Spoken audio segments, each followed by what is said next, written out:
All right, I think we ought to start. So Kathy, shall I just begin? Move right ahead. All right. So hi everyone, and welcome. Welcome to the folks from Emory, from Georgia Tech. I understand there may be some folks from UGA and Morehouse as well. So welcome to everybody. I'm Vikas Sukhatne. In case you don't know, I've been around here now about 3.5 years, so I suspect you do know me. I'm Dean of the School of Medicine, and I'm delighted working closely with Kathy and her colleagues, Lauren James and Gray Messina, to host this Blue Sky event. So the focus here is on single cell technologies, as you know, and analytics. We have 4 speakers and then a question and answer session, sort of a panel session, if you will. And we're not going to go 2 hours. We will go about 75 minutes. About 75 minutes, excuse me. We'll sort of play it by ear, sort of grow from there. So our aims are really twofold. This is obviously very exciting technology, and we want to make sure that there is a growing awareness of it, what its capabilities are, what the limitations are, and then to showcase some of what's going on in our community and what the future might hold. So without further ado, let's move right on ahead. The first speaker is Dr. Rafiq Sekkali, who is a professor of pathology and laboratory medicine. So Rafiq, please take it away from here.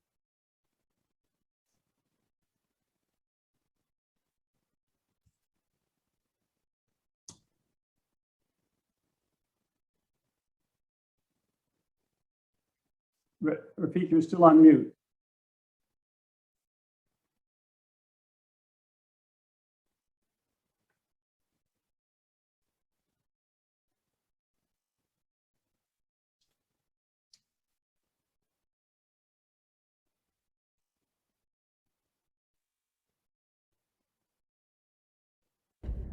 Okay, can you hear me?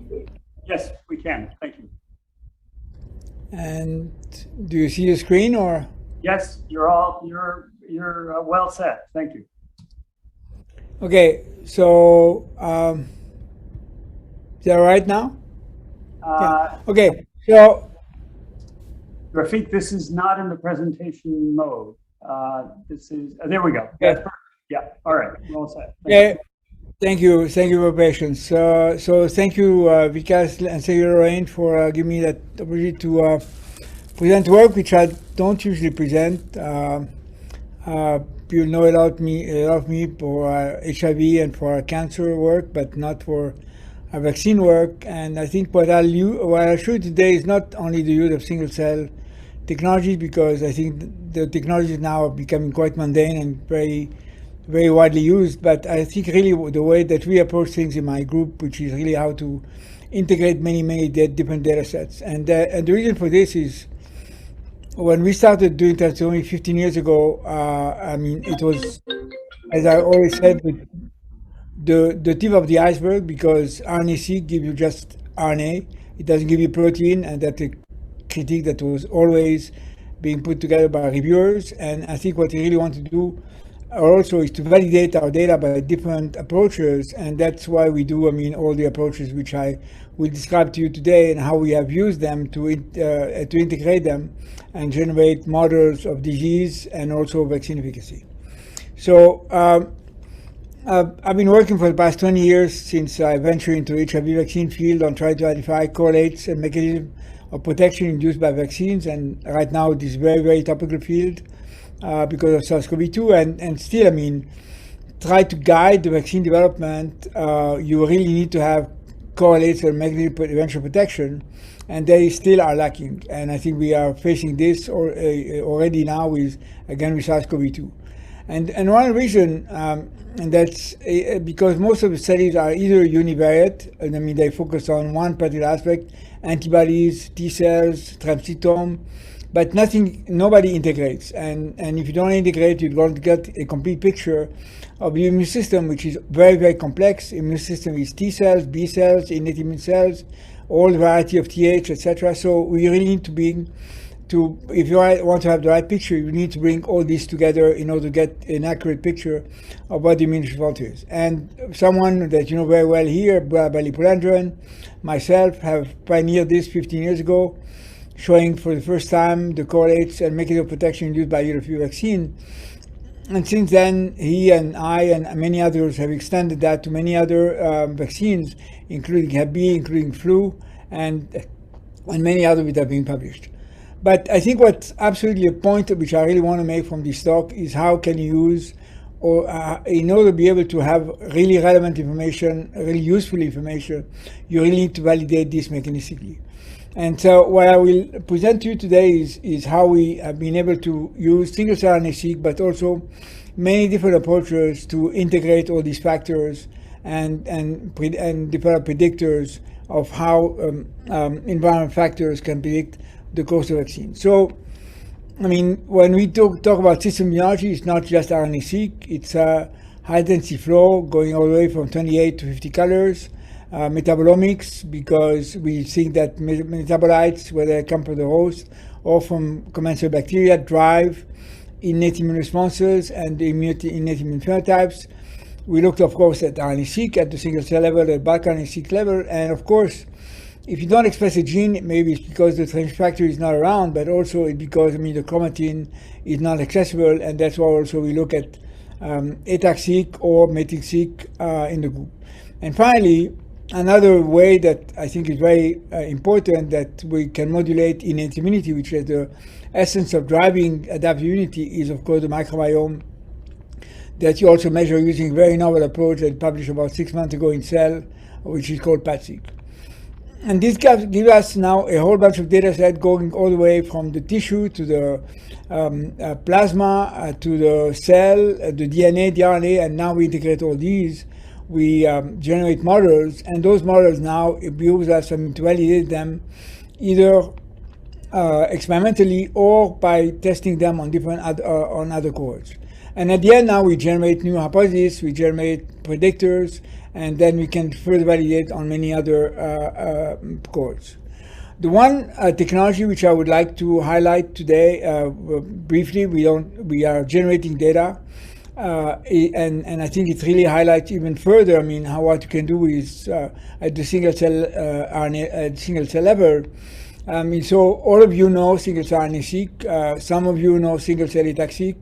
But right now, except for one kit available from 10x, which is called Multiome, we integrate RNA-seq and ATAC-seq.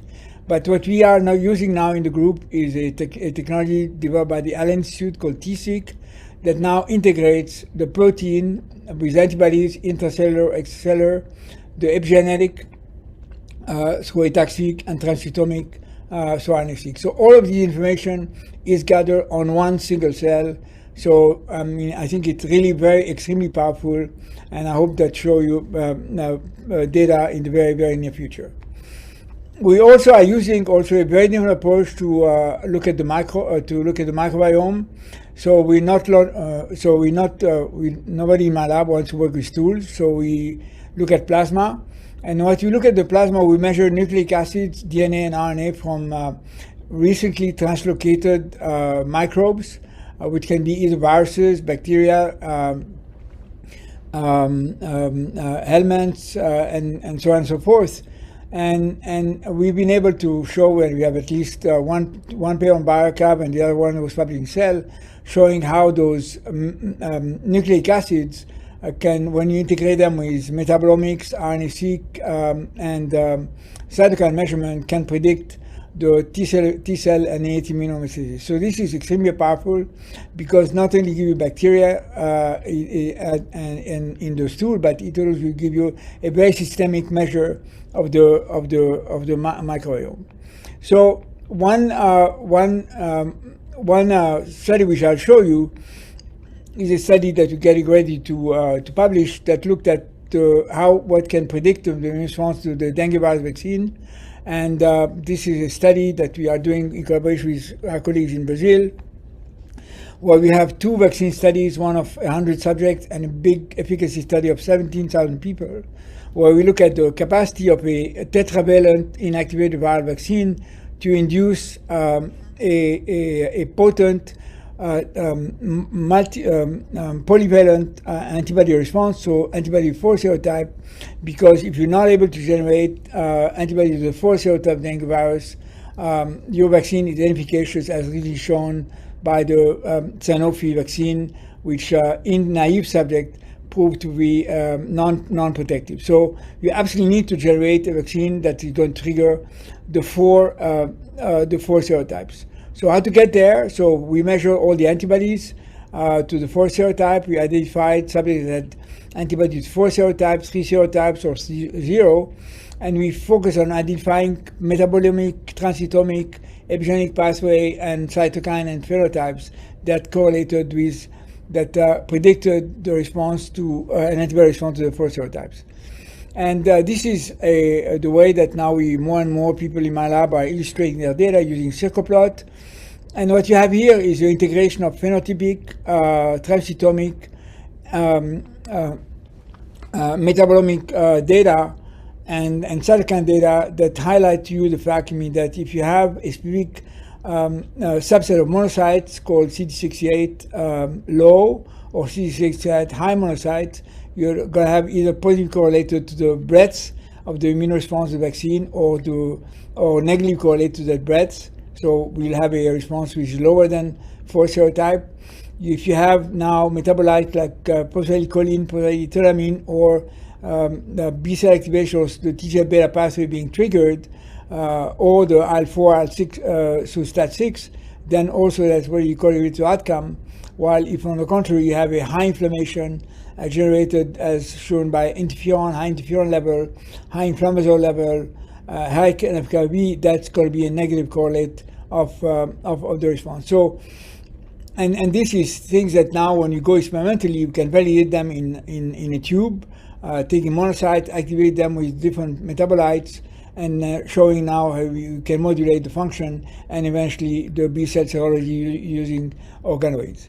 So, this to us, allow us to generate a model where you have the right monocyte that interact with the right metabolite, so for the choline, for the theramine, you're going to trigger SMAD2, SMAD3, TGF-beta, and that's going to allow you to generate a broad antibody response. While on the contrary, if you if you have bile acids are going to trigger in those monocytes high interferon levels, low viral application, and a poor antibody response. So you can, starting from nothing, from 1 ml of plasma and 5 million cells, now we can generate a model that can now tell you, well, if you can interfere with bile acid metabolism, or if you can augment, an anti-inflammatory response even prior to vaccination, you're going to be able to sway your response towards one or the other model. So I don't know if I have more time, but I just want to show two last slides. Another way that we use the model is in Brazil, which is very endemic to yellow fever. There was recently a big epidemic of yellow fever infection, not vaccine, yellow fever infection, where we had again the opportunity of getting a cohort of subjects where 20% of them died, 65%, the rest survived, and we were able again to generate another model integrating all the different omics, where we showed that gut dysbiosis led either to different cell bacteria. If you had proteolytic bacteria that will allow you to digest or interfere with the branch amino acid metabolism, and that prevented cells from producing the cytokine storm that's eventually lethal and controlling liver damage. So you can see, in fact, that now when you generate, when you use all these omics and you educate them using highly analytical bioinformatics strategies, now you're really able to identify mechanisms that can lead either to successful vaccination or to successful control of an infection. And that's things that would never been reachable at the time I was doing my PhD. And I think it's really an amazing opportunity for the group, for the community, to use these technologies, which can use only, like I said, 2 ml of plasma, 5 million cells, and you can generate all this battery of data, which are, again, highly educative. So I'm very fortunate to have an amazing group of biometricians and scientists, and a great collaborator like Mike Diamond, Elias Haddad, Esper Callas in Brazil, and Danny Dweck at the NIH. So I'll leave it there and take your questions later. Thank you.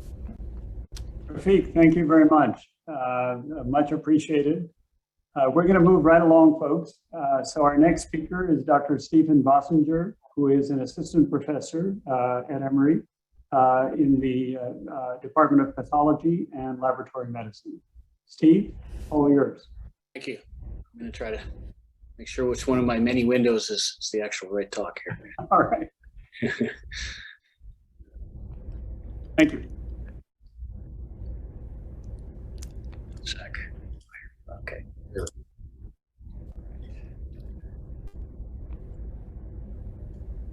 All right. Does everybody see my slide? Or am I in the right? No slide. No. Your invite is there. We see your agenda, not your Oh, you do slides. agenda. Okay. Okay. Let's try this again. All right.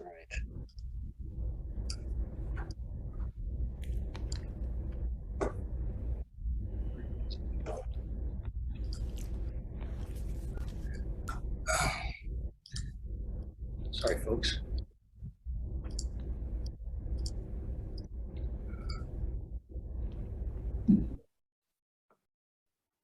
Oh, here we go.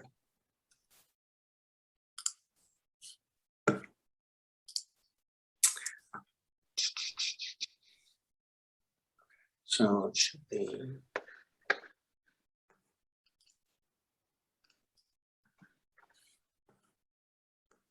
And then, It looks good. how's that? Uh, Swap displays? It's not on the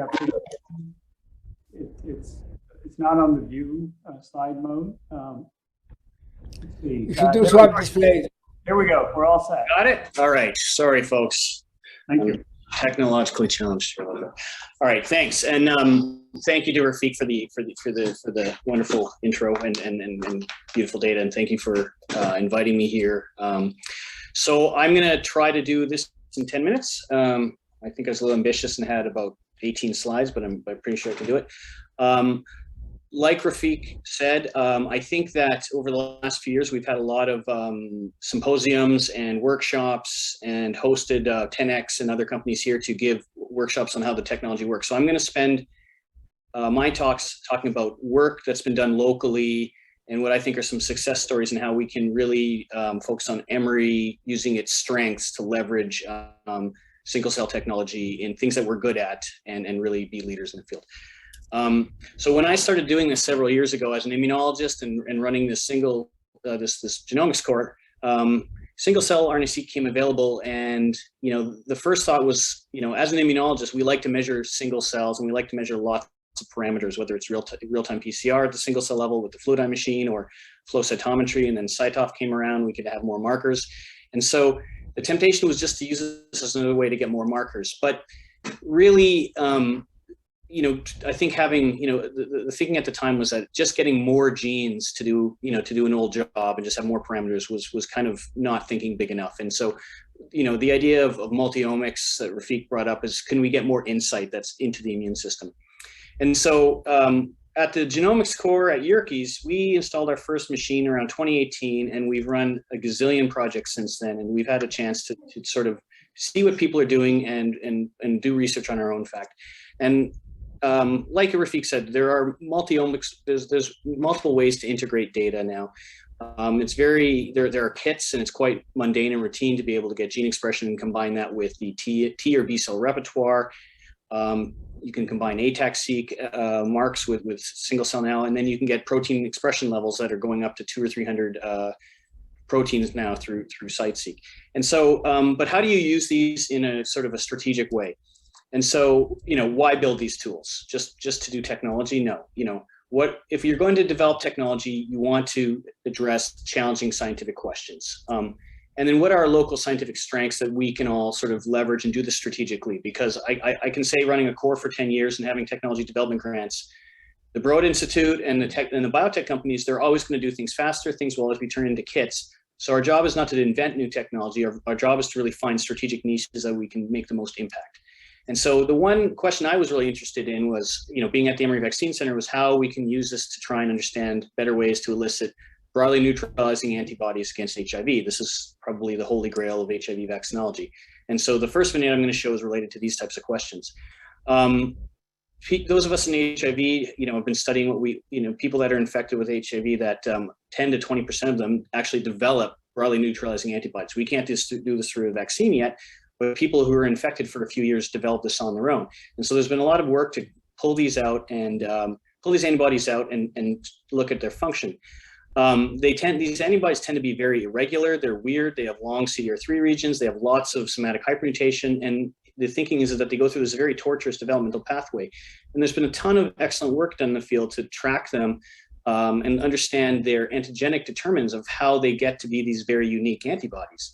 And now that there's the leading concept in the field is we have to use sequential immunization of different immunogens to be able to accelerate and get these antibodies to be the magic one that can actually be broadly neutralizing antibody. But what's not really being done is looking at the intrinsic B cell signals that favor neutralizing antibody development. So, one of the things we tackled early on was, could we use single-cell RNA-seq to identify the intrinsic B cell factors that are going to enhance antibody development along the way of vaccination? So we came up with this concept: could we use single-cell transcriptomes and link that with their clonotypes to try and identify different vaccine-elicited determinants of B cell function? So if you think of the clonotypes of the specific antibody sequences of an individual B cell, which I'll call a snowflake with no offense meant to any of the millennials on this call. We can track them with these unique identifiers and look later on in time and link things that we're doing at the stage of vaccination to their downstream function. So what we'll do is we'll typically get into a vaccine study, either human or non-human primate. We'll collect a lot of cells right after vaccination. These are usually vaccine-induced plasmablasts or antigen-specific memory B cells. And then we'll look at functional outcomes and see, is there anything that is dictating the function? So one of the things we look at is, do these cells make it into the bone marrow pool? Do they have unique antibody properties? Are they effective at neutralization? Do they have unique mutation profiles? Or do they clonally expand well? And so this way we can start to link immunologic function to the original vaccine-induced gene expression. And this is only possible with single-cell RNA-seq. So that was we had this idea, but we had to build it to be able to do it. I think someone's not on mute. Anyways, so a few years ago, we generated an algorithm called Balder, where we essentially cloned a lot of individual B cells, split the lysate in half of vaccine-elicited B cells, and then had a gold standard by which we could predict and build algorithms and test which one would be accurate. And long story short, we came up with an algorithm that was able to perfectly recreate the heavy and light chain sequences of vaccine-elicited B cells. And so this is what we call a drop-off plot, where we compared our single-cell RNA-seq data, reconstructed antibody sequences against PCR sequences, and found it was essentially 100%, except for a handful of cells you can see in the little waterfall there on the end. We then, we tried to throw everything at this to see if we could break it. And so essentially the Balder algorithm remained resistant, even if we had high levels of somatic hypermutation, because B cells mutate over time in the germinal center. And then lastly, because we wanted to be able to apply this in animal model systems, we made a separate pipeline where we could do this in monkeys. And so one of the first applications we did with this was with a group in San Diego called Chavi. They had a really unique result where they had given an HIV envelope to monkeys and found a unique finding. If they gave the same antibody as a bolus, shown in these black lines here, the same HIV immunogen, they had no protection and they had no induction of good neutralization. If they took the same amount and the same vaccine and they gave it over a slow release of time, then they actually had a good amount of protection. So we did two things. First was we applied our repertoire on these monkeys to be able to show that animals that were getting the bolus injection actually had what we call more immunodominant responses. So you can see the black dots here. They had longer, deeper responses of single clonotypes, but they didn't have a broad response. We then used Balder and single-cell RNA-seq to pull these antibodies out and actually pull out the heavy and light chains. Collaborated with our collaborators that do structural work, and showed that the animals that were getting the pumps had broader usage and broader coverage of the immunogen. So they had more bites at the apple and more chance to get an antibody against that critical residue. The other local story I want to focus on we're working on is based on a really great finding by Sudhir Kasturi and Bali Palendran and Rama Amara a few years ago, where they showed that TLR7-based adjuvantation can really boost plasmablast responses in the blood, B cell responses right after vaccination. And if you and that leads to actually better responses in the bone marrow. So this is now, given COVID, this is now a more critical area. Understanding our ways to enhance antibody-based durability is critical. So we applied our approach to an in vivo monkey study where we collected B cells after vaccination and then several weeks or months after vaccination. And essentially, we were looking at these B cells here that were induced 4 days post boost, and then bone marrow antibody secreting cells long after vaccination. And when we compared the repertoire on these, we found that there was a lot of linkage in cells that were found early on compared to cells that were found late. Once we had established these identities, we could then start to query by single-cell RNA-seq this plasmablast pool that we'd induced after vaccination. And what we found, I'm not going to I'll just go superficially here, was that these cells are called plasmablasts. They naturally have 2 formed clusters after vaccination. And one of them is actually highly enriched for having clonotypes that arise months later in the bone marrow. And so this is just one of the abilities for us to, success stories of us tracking cells over time using single-cell RNA-seq. So I've just shown you how we can link clonotype and transcriptome. What's the next question? And if you're an immunologist, you'd say, okay, I want to know what that B cell's binding to. I want to know what's on the epitope.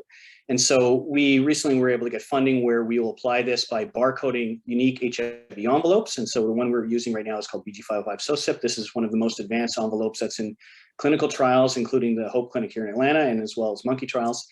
And the idea is that we can build different versions of these trimers and get an idea of an antibody, an immunogen binding profile on the surface of the cell, and that'll combine with our transcriptome and epitope information. So we were able to get renewal funding. We've assembled a really nice team of local expertise, including Gabe Kwong at Georgia Tech, who's an expert at barcoding molecules, John Altman, who made T-cell tetramers, Nadine Rufael, who's in charge of the BG505 clinical trial study, and Paul Johnson, who's developing ways to look at which cells are actually infected with HIV. Currently, we've built our trimers, and hopefully if I can come back next year, we can show you how we applied this technology to clinical samples here. And then I think I've got 2 minutes left, or maybe a minute left. So I'm gonna just show a last success story, I think, over the last year that some people might have seen. And this is, can we use single cell genome technology to aid the response to a pandemic? I think we're all thinking of single cell technology as for science and discovery and not really, impacting response. And so when the pandemic started, we made the decision at the Genomics Core to remain open, and we're in heavy use with a lot of ongoing studies. But what we did at Yerkes was we essentially obtained a bunch of 10x devices, and we put them in BSL-3 suites that we thought were very strategic. So one was so that we could do in vitro work with Mehul Suthar, where we had very high titer samples. One was in the aerosol suite. Another one was in the suite dedicated for non-human primate work.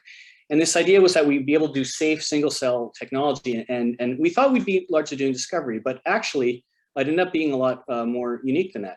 So one of the first studies we ran was to identify if we could test novel drugs that would be able to block inflammation in SARS-CoV-2 infection. And so the first molecule we tested was called baricitinib. It's a JAK1, JAK2 inhibitor. And we wanted to see, could targeting this actually ameliorate COVID-19 severity? So we ran a study where we infected 4 monkeys with SARS-CoV-2 and 4 with, and then gave them this drug at 2 days post-infection. And then what we found, remarkably, that the best indicator of reduced inflammation was actually from single-cell RNA-seq. So I'm going to get to the last money slide here. Here is before infection, where you can see these are cells that were taken out of the bronchial lavage, so taken from the lungs of our animals before infection. You can see largely this large group here is the myeloid or macrophage cells, and there's not a lot of inflammation going on. But if you look 4 days post-infection, you actually see that you get about 30 to 40% of cells that are expressing inflammatory cytokines. And if you look by bulk RNA expression, you'll see that there's a raging inflammation going on. However, when we treat with the drug, we could actually really delineate that we were able to target these cells specifically. And I want to point out, I didn't have time to show the slide, but we didn't impact any of the beneficial antiviral responses. So things like the interferon response remained completely intact, but we targeted this inflammatory response.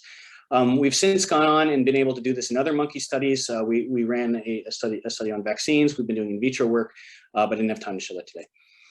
All right, so my conclusion slide number 1. If you're an immunologist, you can easily now combine clonotype. We've actually been able to detect different viruses, 2 different flaviviruses, HIV, SIV inside a single cell. We're building tools to look at HIV-specific epitopes. And then so tracking that is no longer science fiction.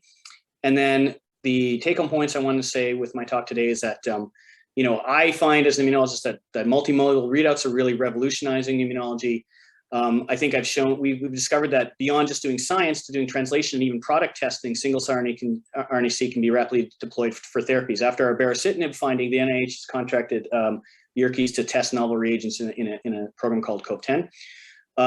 The other point I want to make is that winning the race with technology is hard. What I find is the strategy to really do great work is to do good work is to combine local expertise in biology with technology. What strategic niches can we apply this technology to rather than inventing new things?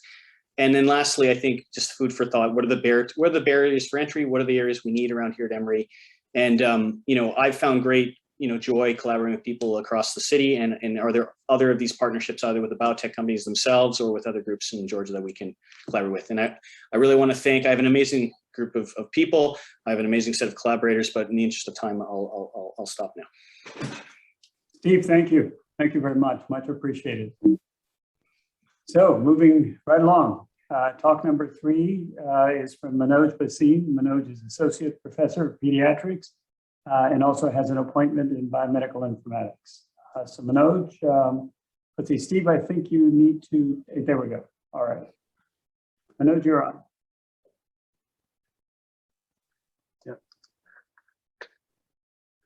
Okay, can you see my slides? Yes, we can. Yeah, perfect. Okay. Thanks, Vikas, for inviting me, and good evening, everyone. So in my next 10 minutes, I will try to go through some of the infrastructure that we have created in my lab for single-cell profiling, as well as for development of different tools for analysis of single-cell profiling data. My lab is deeply interested in devising new approaches for doing single-cell profiling that are for measuring the variant genes or gene expression or immune profiling or methylation profiling or protein profiling. And we are doing that in both in a individual assay fashion as well as in multidimensional assays. And from last 2 years, we are very interested in implementing some spatial single-cell profiling approaches in our lab, and we are doing them in our lab now successfully. And all of these assays, they generate immense amount of data. And so I'm a bioinformatician from training, so I think I always keep my heart in developing new tools for analysis of data.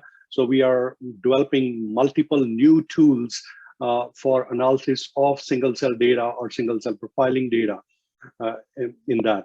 So before I go into the tools that are developed by my group or by the other groups, I will briefly touch on a few questions that all of my collaborators have from me, before they start working with us. Basically, can we use cryopreserved samples? First question they ask is, can we use cryopreserved samples for doing single-cell profiling?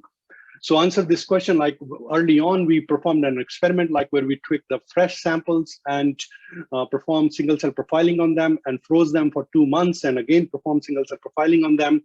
And what we learned from this experiment is that actually the single-cell composition as well as the expression profile is pretty much conserved in between the cryopreserved as well as the fresh samples. So yes, you can very well use the cryopreserved sample for doing single-cell profiling. Then the second question comes is okay, I don't have even the cryopreserved single cells. Can I use frozen tissue?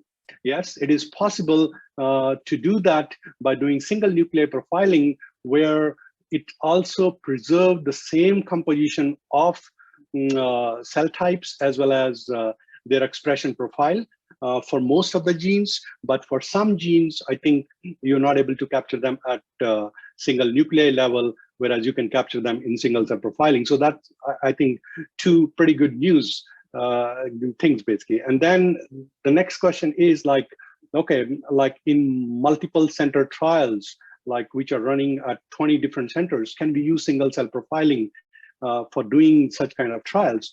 So last 3 years back, we started on a project where we are trying to generate single cell atlas for multiple myeloma. And there is 6 sites we chosen to process these samples. So as a step 1, we performed a pilot study where we like generated the data at 6 different centers and then analyzed it to figure out like how much is the technical variation in the data, how much the lab has an impact on generation of this quality of this data. So what we learned from this experiment is like that actually the composition of the cell type which are captured at different labs is pretty much conserved. And if you look at the expression profile of marker genes, like where these 3 different colors are showing you 3 different sites, like the expression profile is pretty conserved across these sites. So that tells us that there's a minimal variation in single cell profiling data. So you can pretty much run any trial with single cell profiling if they have the capability of doing single cell profiling at the site.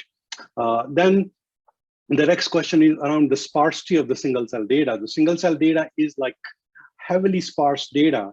So how can we use this data to make some conclusions? So one of the things that helped my group in last 5 years is using surface proteomics along with transcriptome profiling.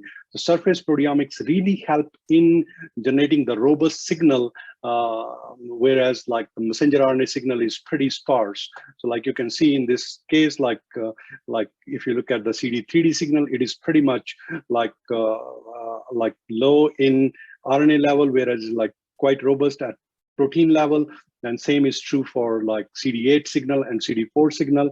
But do we need to perform like surface profiling for every molecule that we are profiling in RNA level? No, that is not true. So we started on a project like where we are comparing the expression profile of every surface protein with different genes at RNA level. And what we are learning is like some of the genes are like robustly expressed at both RNA level as well as at protein level. So you need not to do like the surface proteomics for them. So you can use your resources for something else as compared to like doing like 500 antibodies in site-seq assay. So these are the 3, I think, main questions I think I would like to address before I go into the tools that my group has developed for doing single cell profiling. So the first tool we developed in our group is known as Single Cell Wizard.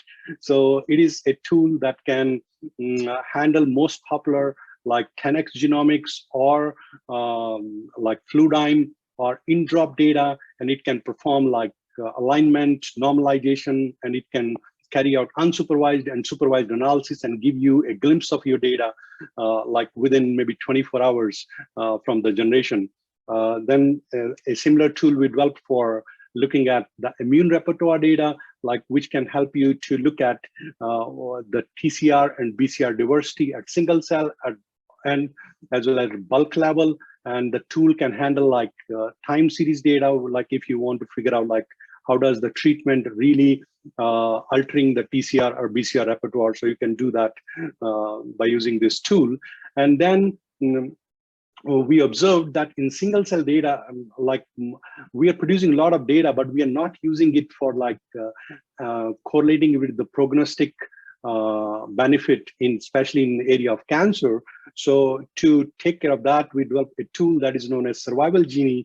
So you can give your single cell data to Survival Genie, and it can tell you like, okay, which cluster from your single cell data is having any survival association, like whether it is positively associated with the survival or it is negatively associated with the survival. So you can do that like in fraction of seconds by just making few clicks on that. And then last tool that we developed is a pretty ambitious project, like where we are developing the first single cell atlas for pediatric cancers.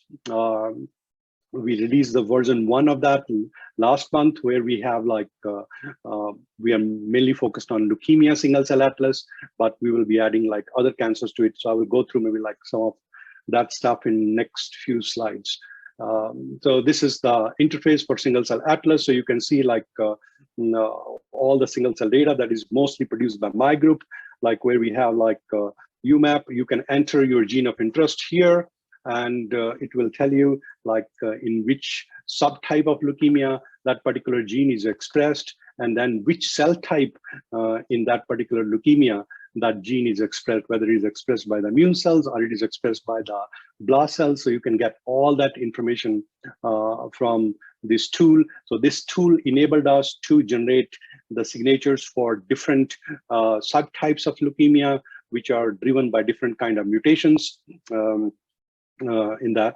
So based on these tools that developed by my group, so we completed like more than 24 single cell profiling projects. But like in my next few minutes, I will maybe go through 1 or 2 projects that we completed. So one of the projects we completed is to understand the progression of leukemia, pediatric leukemia, where we looked at the paired sample, which are collected at the time of diagnosis, at the time of end of induction, and at the time of relapse. So we see a set of leukemic cells, they go away at the time of induction, but some of them remain there. And these remnant cells, which are able to survive under the impact of therapy, we are able to look at specifically these cells and able to generate a signature for treatment-resistant leukemic cells. So it's also enabled us to look at the leukemia compartment of AML and generate a signature for relapse and remission,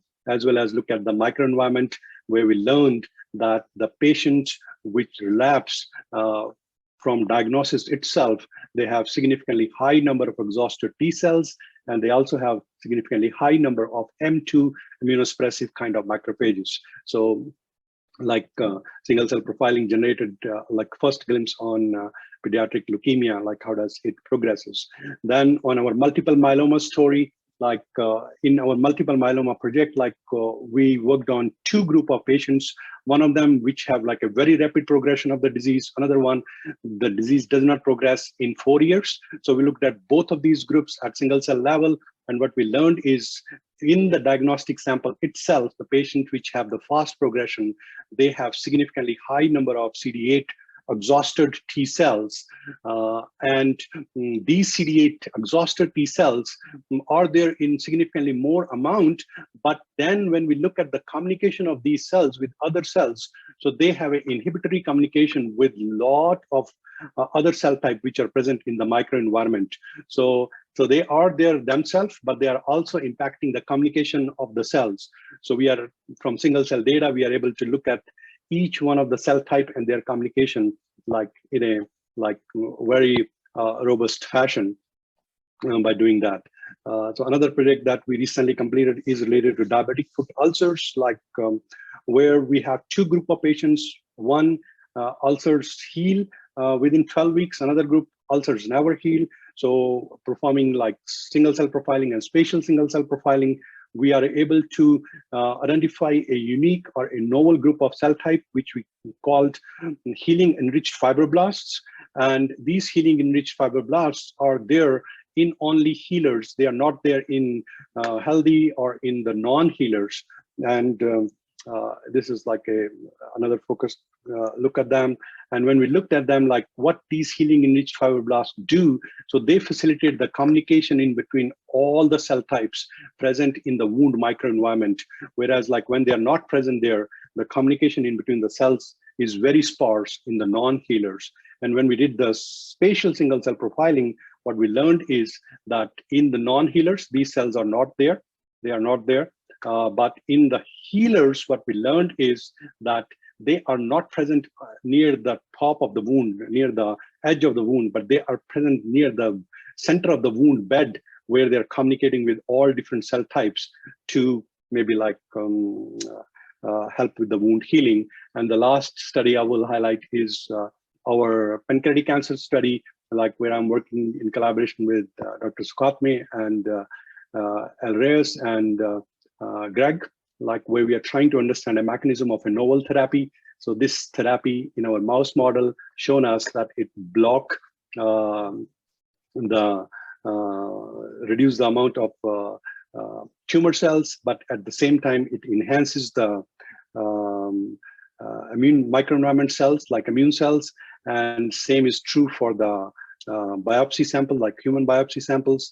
And then if we look at the paired PBMC sample from the same patient from where we get the biopsy, we observed that actually this treatment specifically activates the T cells in the wound, in the tumor area. It is not activating the T cells everywhere, like in our blood. And then we perform the spatial single cell profiling on the same biopsy samples. And what we learned is that before the treatment, there's a lot of tumor cells which are shown by red color. And after the treatment, all the tumor cells are nearly gone. And wherever we have these tumor cells, which are shown by red color, there is a blue cell sitting next to them to take care of that. So these are the CD8 T cells. So it kind of like we figured out by doing spatial single cell profiling and single cell profiling that the treatment is really helping in the infiltration of T cells into the tumor. So I think these are the 4 projects I would like to highlight. And I would like to stop by saying that like this is an exciting time for single cell profiling and developing tools for analyzing single cell data.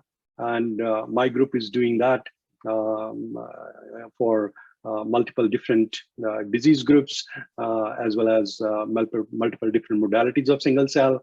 So I will say, and this is not possible without a great team. I think this is a team of wet biologists who do all the wet biology, and then my great team of bioinformaticians and great team of collaborators and funders like who help us on achieving all this.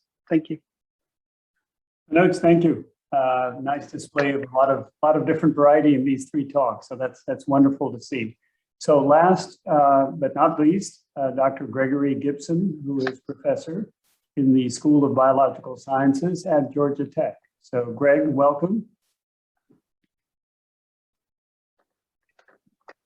Thank you very much, Vikash.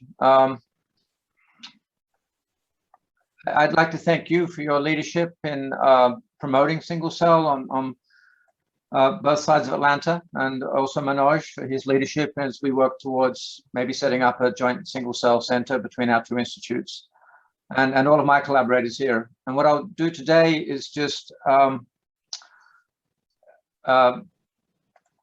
discuss a few projects and some of the things that we're doing a little bit differently, and then highlight some other things that are happening here at Georgia Tech, particularly on the computational side that may be of interest to people at Emory.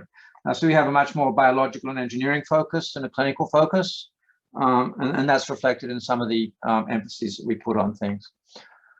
So I've been doing a lot of work over the last 5 to 10 years with Subra Pugathasan in the Children's Healthcare of Atlanta Center over there at Emory in pediatrics on inflammatory bowel disease. And we're looking at both peripheral blood and gut cells and their role in autoimmunity. So I have questions such as these. So do peripheral blood cell type proportions differ among different disease types? And does expression within those cells, is it altered among different autoimmune disease types?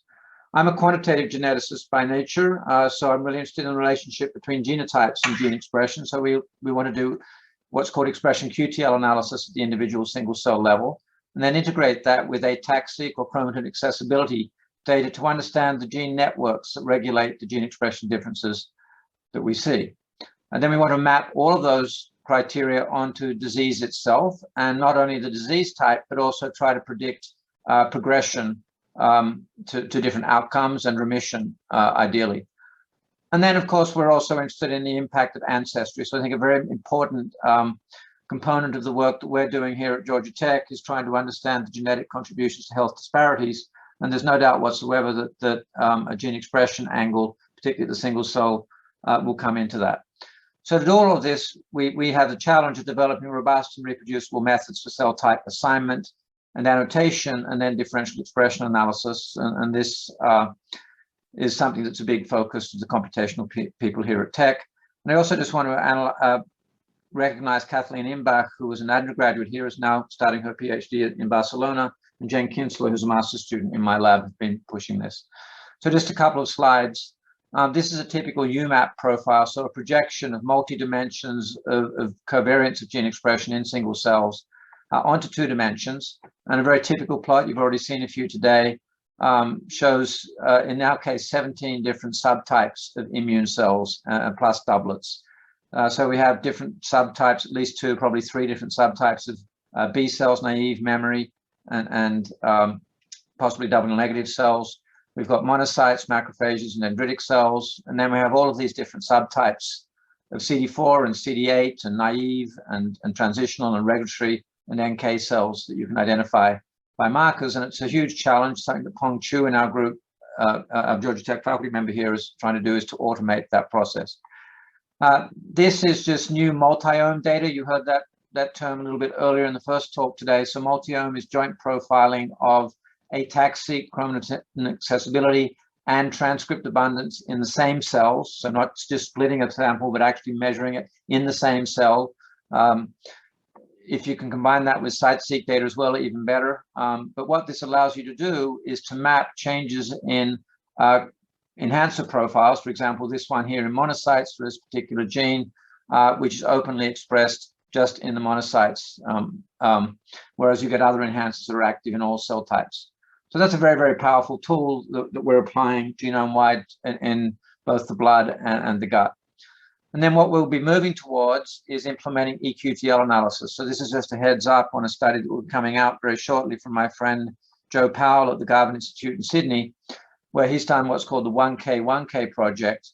So he's profiled gene expression in 1,000 cells from each of 1,000 donors with whole genome sequencing data. And so what he can do is to profile cases where there's a correlation between genotype and transcript abundance at the single cell level for all different subtypes of blood cell. And this vastly expands upon what we know of from doing cell sorts by flow and doing individual cell type identification. So you can do it all at once and get tremendous resolution. And you end up with these matrices showing that genetic effects are really cell type specific, and they're in the genotypes will act in very complex ways across multiple different cell types and conditions as well. And so we'll be following this up across Ancestry. This is a big focus of ours in the next couple of years. It's all very well and good to map regulatory sites. The next question we face is actually find mapping them. So actually identifying the causal variants that are responsible for those genotype gene expression associations. So questions here are, can we find map EQTL and GWAS hits to single nucleotides? Do those causal variants tend to locate to cell type specific open chromatin?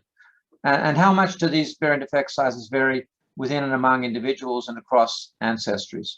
So again, a lot of statistical genetics, adjustments to technical variants is important.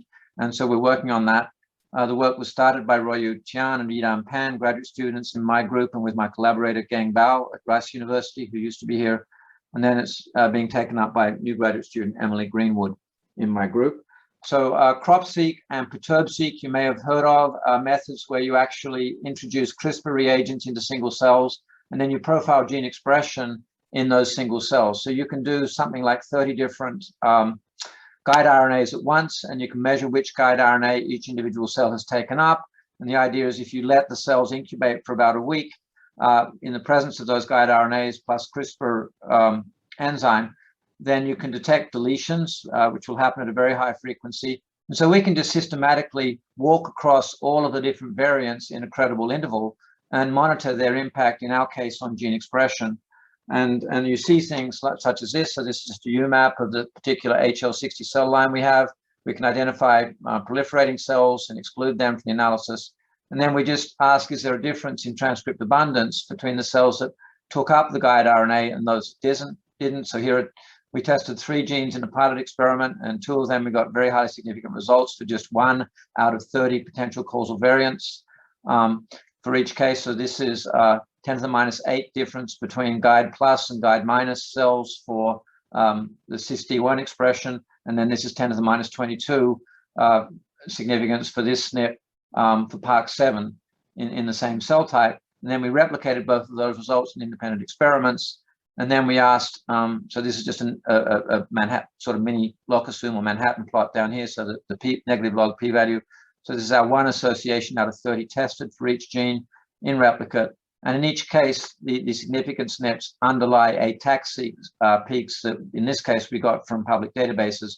But going forward, we'll be looking to confirm that they're underneath ATAC-seq peaks in our own multi-omic cell types if we get to that point.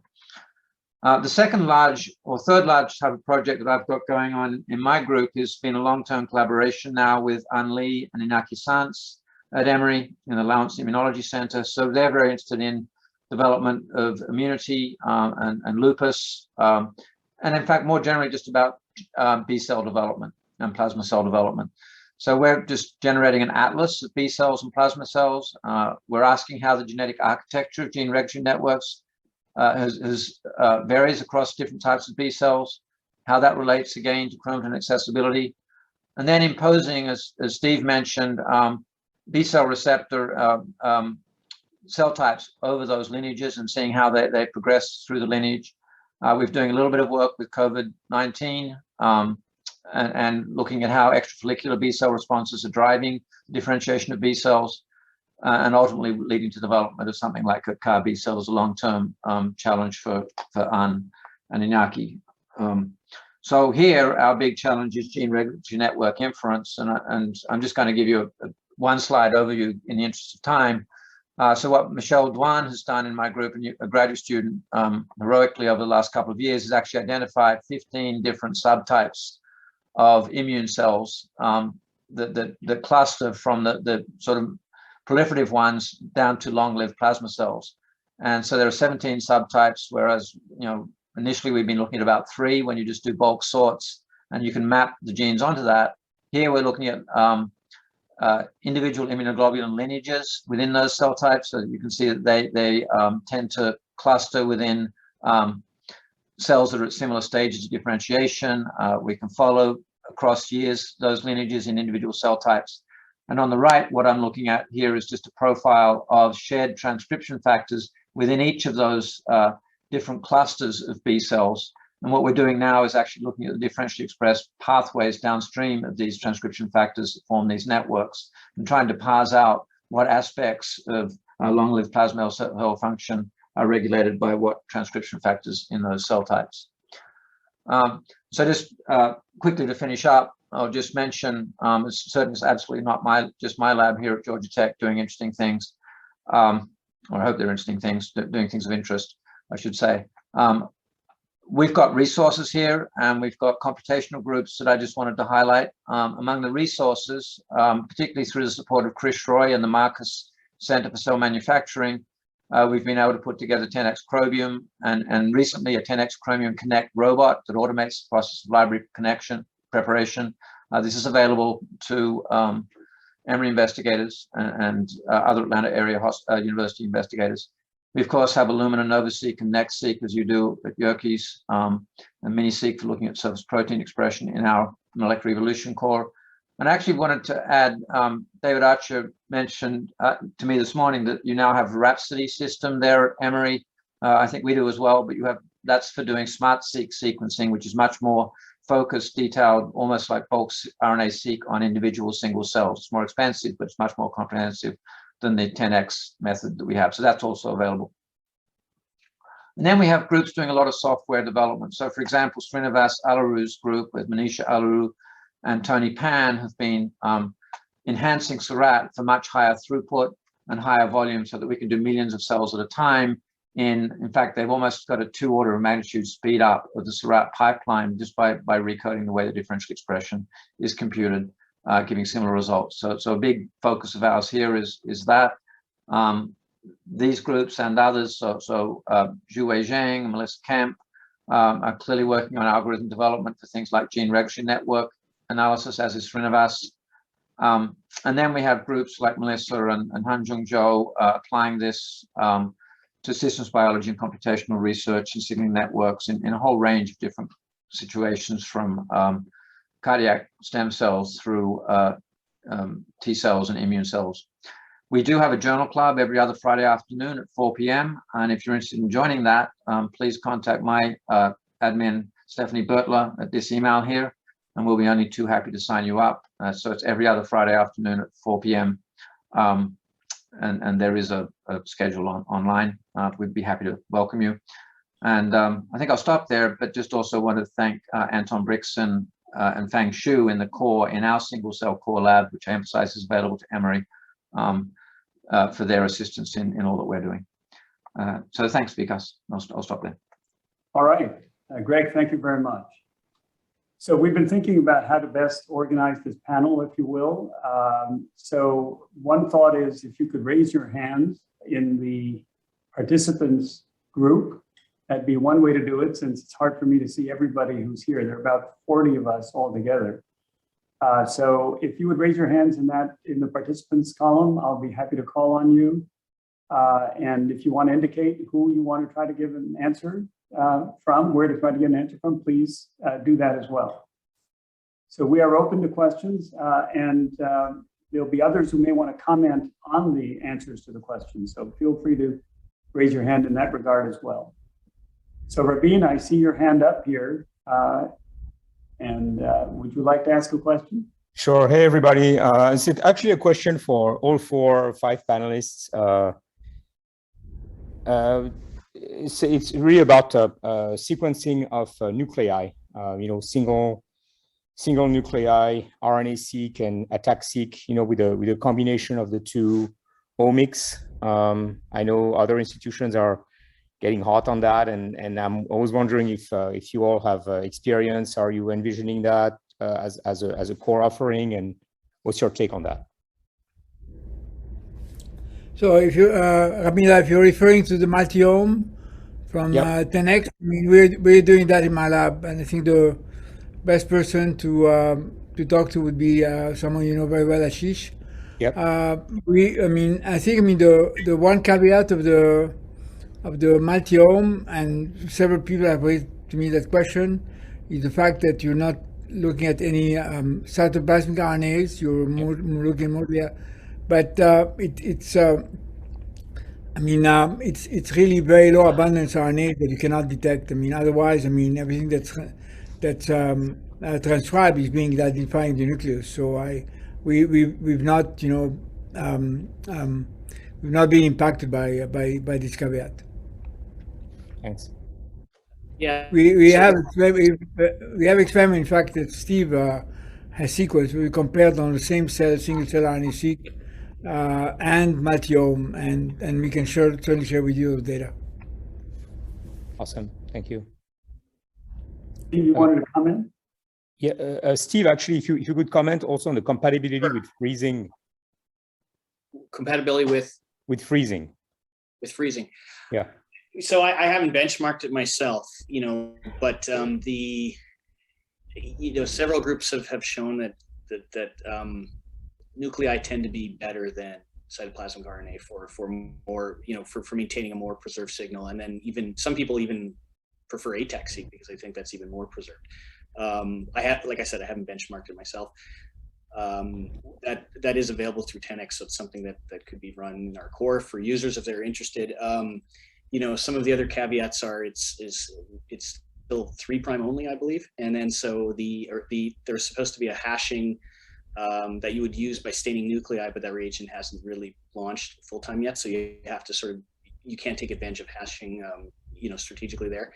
And then if you have things like if you're me and you care about immune repertoire stuff, you need the 5' end, right? You need to have a template switch, and you need to have 5' end. So if you care, so that's one of the things that, now there's ways around it. One of the tricks, it's expensive, but one of the tricks some people are doing that can care about these things is like taking those libraries and doing long read sequencing and these sort of things. But you are going to give up some of that information. Thank you. Yeah, Rabin, we find that the protocol is pretty persnickety, so it's not an easy protocol to get. So we lose every 4th or 5th sample just for various reasons, but that probably will get better. But because of the expense of it, it's actually a little bit cheaper to run them both together, but it is still $2,500 a sample. So we pull multiple individuals in the same lanes, and then we use their barcodes, their genotypes as the 4th barcode. But that's because of our quantitative genetics interest. We want to do a lot of samples. But it also means that we can't possibly run a bunch of fresh samples. And so if Subra gathers 1 sample a day, we have to freeze that. So we pretty much routinely do frozen cells, and that works fine for PBMC, and I'm sure it would do the sorts of cells that you're working with. So happy to chat with you more. Thank you. Yeah, but I think like Ravin, I think the major challenge is to get a good nucleate suspension, because if you get a good nucleate suspension, I think, so we are doing it in the lab and we are launching in our Immune Atlas, but doing that. So I think making the suspension out of frozen cells or frozen tissue, if you optimize that well, I think you're good to go. Yeah. Thank you. Adam? Hey, everyone. Thanks for this. This is a really great panel, I think, and really interesting stuff. So I was wondering, looking forward towards integrating like spatial techniques, a couple of you guys mentioned spatial technologies. How are we thinking about that as an institution through our core facilities, maybe? I know that's another area that's moving pretty fast. And I know that 10x offers the Visium platform, but I'm starting to see some new technologies developing that really get at single cell spatial gene expression. So is the institution or any of the cores looking into those technologies and potentially acquiring them? I mean, go ahead, Steve. I think, why don't you start, because you've been doing it. I mean, we do the Visium. I think the point you raise is very important, because we use the Visium because we have this very good relationship with 10x, and they keep on updating the resolution of their Visium platform, and I think they're going to enhance it by tenfold in the very, very near future. We are probably going to be a better site for their new generation of Visium. But I was in New York and I was talking with a very good friend of mine, Dan Littman, and he was highlighting to me again. There's a technique. There's new now kits that don't come with whole genome, whole transcriptome, but they come with 100 to 200 genes, but really at the single cell level, unlike what Visium provides. And I think, we really need to be have a very open mind and not jump immediately into the first technology and keep on trying to improve. And I think there's going to be a lot more technologies available, and we really need to keep an open eye for them. Yes. But the Visium, if you want to use Visium, we'll certainly show you and train you on how to do it. It's very simple. Yeah, so we haven't, as in the core, we haven't taken the lead, because this tends to be sort of things that labs are doing for their own specific niche. So one example is working with Rafiq when he was doing it, and then we've worked with Rafi Ahmed and to develop a novel technology to do clonotype specific visual for tumors, and so that paper's on bioRxiv now. So it's sort of, this is where I think cores probably could take it and do a good job, but you need to, like, you need like a strong pathology or strong experimental biology. So I think this is an example where cores can really work hand in hand with labs that are interested to get it running. And so like that's where we're going to do the best science. So that was what I was trying to get across in my talk. If you sort of partner like that. Yeah, so I think I will add to that, maybe like what Steve and Rafiq said. I think we are, like, I'm doing Visium, but I think I'm much more interested in single cell proteomic and metabolomic technologies, because they are, I think, I do see like generating a great amount of data, and it's really robust data, but I think they cannot go at genome level. They are doing like 150 analytes, 200 analytes max right now. But I think in all the single cell spatial technologies, including Visium, analytics is, I think, the major bottleneck. So I think the analytical tools are not ready right now.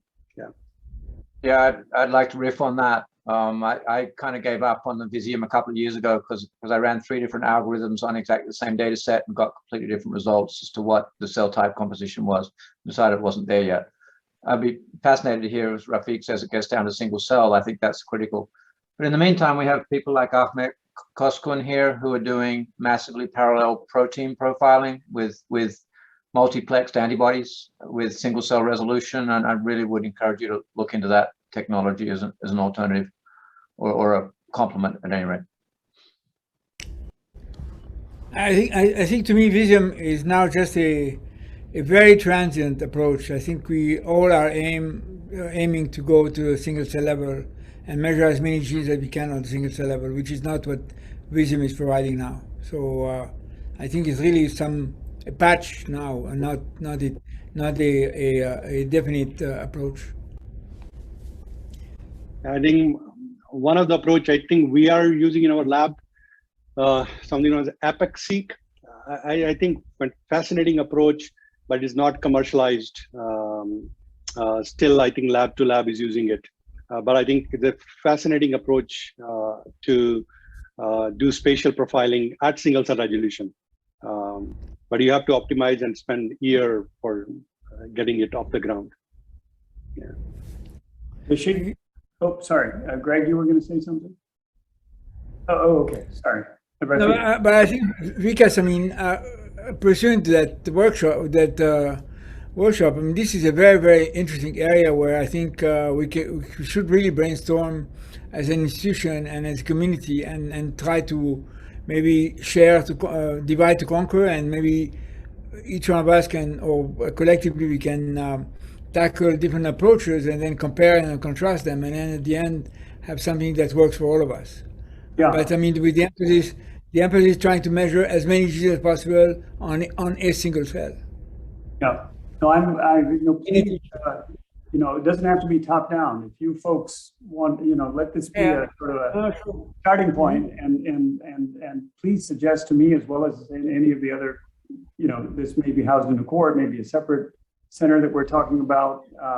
But we should be at the forefront of being beta testing sites, and I want to hear from you. I'm very sincere about this. I do want to hear. I'm not the kind of enough of an expert to understand all. I mean, I understand it, but I'm not in the sort of in the doing phase of this. So I look forward to hearing from you and keeping me abreast directly. Rishi?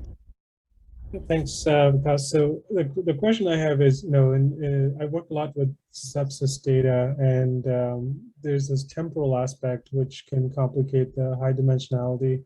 How have people overcome adding possibly multiple cross-sectional time periods to this, especially given that sample size may be a big problem? Is there some strategies that people utilize for matching or assigning some baseline or even trajectory modeling, I guess, within this? You have a lot of cell death, I guess is the first question. What's that? I didn't get... So how dramatic is the time effect? Is there a lot of cell death, or is it more discrete? I think it's the profound inflammatory response that you see over 12 to 24 hours, where different immune cells will respond very, very dramatically over a 24-hour period. So Rishi, I mean, I don't know if you know the work of John Story about 10 years ago in sepsis, the big sepsis study, Desai et al. So he's a good friend of mine. I think no reason why that sort of approach can't be applied once you get single cell data. But there's just not really good agreement on how to approach longitudinal bulk gene expression profiles, let alone single cell. So it's a fascinating computational area. Wouldn't mind betting that there's extra information in the single cell that will help. But it's going to have to be collaboration with good sort of systems biology people. Yeah, I was going to say most of the. Go ahead. Yeah, go ahead, Steve.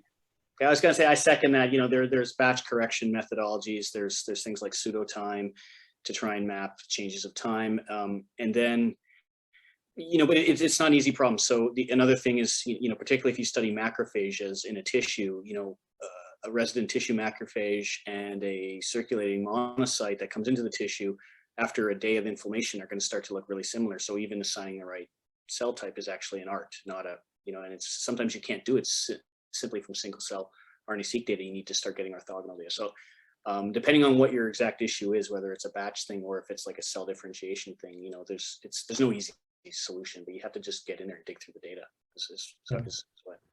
I guess I'm kind of coming from the sample size issue in multiplying the high dimensionality. Could that be a confounder? Is this something that can be applied only if you have possibly tens and tens of samples, or is this hundreds of samples, so to speak? Yeah. So I think like you can multiplex like Rishi if you want the samples in single cell, like right now. There is good multiplexing available for single cell. But I think like what Greg was saying, basically, due to sparsity in single cell data, I think doing temporal modeling is right now not possible. And I think two groups that I'm working with on this basically, so I think they are trying to generate artificial super single cells to take care of a little bit of sparsity of data and then model it. But I think otherwise, I think due to drastic change in the cell proportion, I think whether that is due to like a low quality of your data or due to like, is that a real thing? I think it's tough to answer that by single cell right now. But you can do maybe site-seq, maybe because there the signal is much robust as compared to single cell. Yeah. But I think it is much more cost. Yeah. I think Manoj said something very important, and that adjusting for random effects of individual is critical, and it's not done in single cell analysis. Very rarely. There is a Nature Communications paper out just recently talking about pseudo-replication biases. But we need as a community to work towards more robust ways to adjust for covariates like batch effects, individual effects, time effects, because it's not, Seurat's just absolutely not optimal for that. That's what people use. It's great, but yeah, that's the sort of interest that we have in moving forward. So I would, like Manoj said, I'd really be inclined to pool the cells, and you lose power, but the power is too great anyway because it's not accounting for the pseudo-replication biases. So you probably get a lot better by treating them sort of like bulk cells and then running existing methods on it. Yeah, and I think that there is, I think, Greg, like I said, like good method, I think, Rishi, like where you can pool maybe like they're doing like 100 cells or so pooling basically, and I think they're generating like much better signal. Yeah. Yeah. There's the you know, before 10x became available, we used to do lots and lots of plates, and it was ridiculously expensive and ridiculously hard. But the data is beautiful. You know, you don't have the dropout like you have in 10x. However, we've done a few projects with multiple individuals, and then you still kind of run into the cell scarcity problem. Like you get a lot better representation at a discrete level, and you can trust smaller changes better. But it's so expensive and so hard to get that number of cells per individual that you still kind of run into batch effects. So I don't think there's a great solution. Let me ask a very general, Rishi, thank you. Let me ask a very general question. Are there, is there something unique about what's going on here in Atlanta, whether it's at Georgia Tech or here or UGA or Morehouse, whatever, that could you know, be in the area of single cell technologies or the use of these technologies, which we should capitalize on? We as a collective, if you will, should capitalize on. I think maybe like the best thing we can capitalize on, maybe because I think is the diversity of the samples that we get, basically. Because I think like I use 10x a lot, basically. And I think, but I don't have any relation with them, basically. But I think whenever they launch a technology, they launch on a ideal single sample. Like they pick up cell line and show like, oh, Visium work beautifully. Use it for wherever you want to use it. But I think when you apply it on a diverse data set, basically, that I think we can easily get in Atlanta area. And so I think to really see the power of technology, I think that, and I think two institutions like Georgia Tech and Emory can really drill down on the deep analysis of it to figure out like where each of these technologies stand. Yeah. Mm-hmm. Any other comments on? Yes, Steve. I do, but and I apologize if it's going to sound, you know, too aligned with what I work on. But you know, we have I think before the COVID pandemic, we had this wonderful we have a wonderful resource in the Hope Clinic where we have and then we saw that the power of that during COVID, where we had some of all the largest trial sites of vaccine people you know, enrolled in the Pfizer and the Moderna were here in Atlanta.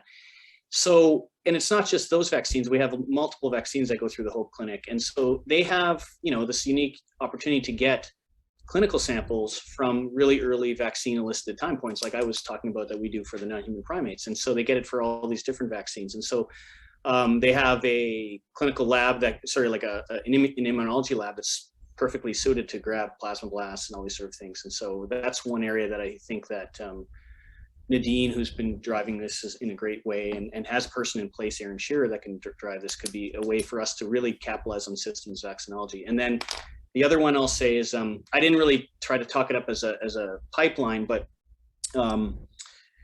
Greg and some of his collaborators at School of Medicine, Francis Naki, and then others in Nashville, and then us at the Primate Center. So if you have a pipeline to be able to look at antibody production, you could potentially get to a therapeutic before you even know what the pathogen is. And so when the pandemic hit, we were thinking, could we infect monkeys, get monoclonals pulled out before we even have a vaccine, and have a therapeutic for those to bridge that gap, those 3 or 6 months before there's a vaccine in the market? Could we utilize, the monkey model in that regard, when there's a new emerging pathogen, be ready and be able to help, with a therapeutic for, communities at risk, at least to bridge that 6 month or 10 month gap. So those are the two things that I think we have great facilities here in Atlanta for.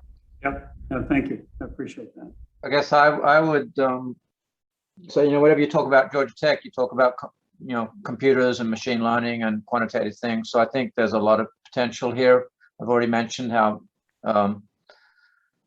Peng Chu and Srinivas Alaru's groups are doing a lot of great work in programming new algorithms. So there's certainly space there to bring in the machine learning AI communities over here. And the other one is clinical genomics. I think a lot of places are doing sort of basic research, but with all the stem cell therapy work, that's a big focus of groups across campus. I think there's enormous potential for using single cells to look at how we interface with medical devices and how we use stem cells and therapeutics as a sort of unique focus. Mm-hmm. Thank you. So folks, more to come. I'm going to try to stay on our time of about 75 minutes. So thank you. Thank you all very much. I was doing a quick survey of how many people would participate. We had 60 something sign up, and the money was on 50%. So we actually went over 50% at the peak. So, so for whatever that's worth, might as well do a small experiment while we're at it. So again, thank you all participants. More to follow, and please be in touch with me with Can I just add one thing? Vikas, can I just add one thing before people leave? We are in the process of we're going to arrange a 2-day symposium around single cell genomics here at sometime in the spring, probably February. Okay. So please, anybody who has ideas and wants to be involved, just reach out to me. I'd love to hear from you. Great, thank you very much for organizing. Very good. Thank you. Thank you all. Take care. Thank you. Good evening. Bye-bye.